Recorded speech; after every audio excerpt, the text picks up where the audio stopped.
অনুগল্প visiting card.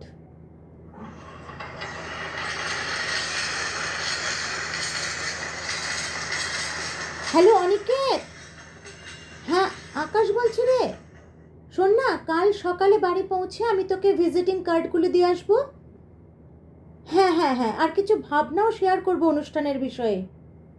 তাহলে এখন রাখি। হুম। কিন্তু ভিজিটিং কার্ডটা আমি কোথায় ফেললাম? পার্সে তো নেই, কোথায় রাখলাম? ফোনে কথা বলতে বলতে আকাশ লক্ষ্য করে এক কিশোরী তার দিকে অদ্ভুত এক নির্লিপ্ত দৃষ্টিতে চেয়ে রয়েছে। ফোন রাখতেই অতি উৎসাহে আকাশকে প্রশ্ন করে, তুমি কি এখানে বসবে? হুম বলে আকাশ মেয়েটির উল্টো দিকের সিটটাতে গিয়ে বসে। ট্রেন চলতে থাকে, সবাই যে যার মুঠো ফোনে মগ্ন। হঠাৎ এক চা দাদার চিৎকারে আকাশের তন্দ্রা কাটে এবং এক কাপ চা নিয়ে আয়েশ করে বসে আকাশ চা খায়। তার চা খাওয়া দেখে কিশোরীও তার মায়ের কাছে চা খাওয়ার বায়না জোরে। মায়ের মুঠোফোনের নেশার বিঘ্ন ঘটেছে, যার ফলে মায়ের সুর সপ্তমে হলেও আশেপাশের লোকের কথা ভেবে মা মেয়ের জন্য এবং নিজের জন্য 2 কাপ চা নিয়ে বসে। ট্রেনে রাতের ডিনার শেষে যে যার মতো শুয়ে পড়েছে। আকাশের উল্টো দিকের লোয়ার বার্থটা ওই কিশোরীটির ছিল। নিস্তব্ধ ট্রেনে মিটমিট আলো, সারা ট্রেন ঘুমে আচ্ছন্ন।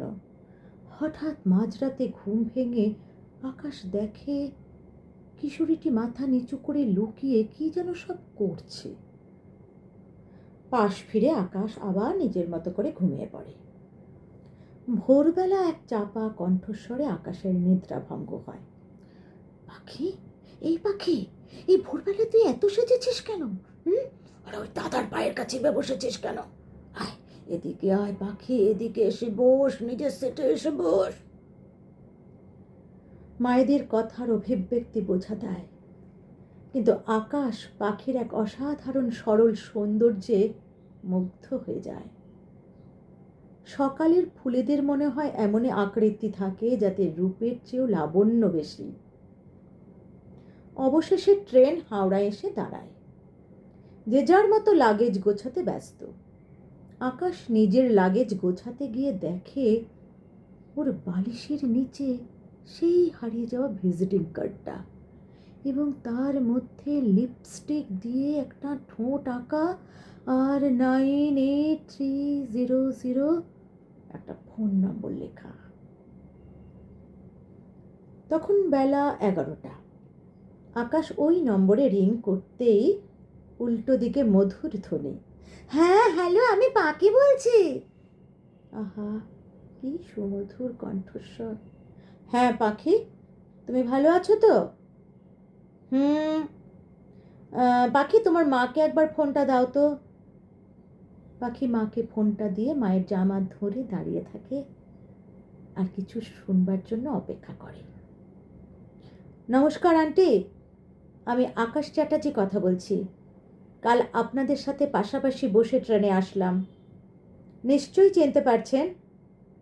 হুম, একদম আন্টি। আপনারা তো ঢাকুরিয়া থাকেন বলছিলেন। আচ্ছা, ট্রেনে কিন্তু আমি পাখির গান ওভারহিয়ার করেছি, দারুণ গান গায়ো। আপনাকে একটা অনুরোধ করছি আন্টি, আশা করি আপনি রাখবেন। আজ সন্ধ্যে না মধুসূদন মঞ্চে আমাদের সংগঠনের একটা অনুষ্ঠান আছে। আজ তো 3 ডিসেম্বর, ওয়ার্ল্ড ডিসেবল ডে। আপনি পাখিকে নিয়ে সন্ধ্যে 6টার মধ্যে মধুসূদন মঞ্চে চলে আসুন। পাখি আমাদের সংগঠনে 2টো গান করবে। হুম। হ্যাঁ হ্যাঁ, আমাদের সংগঠনের নাম, হ্যাঁ হ্যাঁ, আমাদের সংগঠনের নাম হচ্ছে বিহঙ্গ আকাশ তো বড়।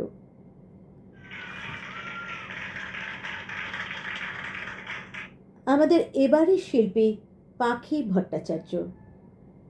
সে ভালো, সে ভালো,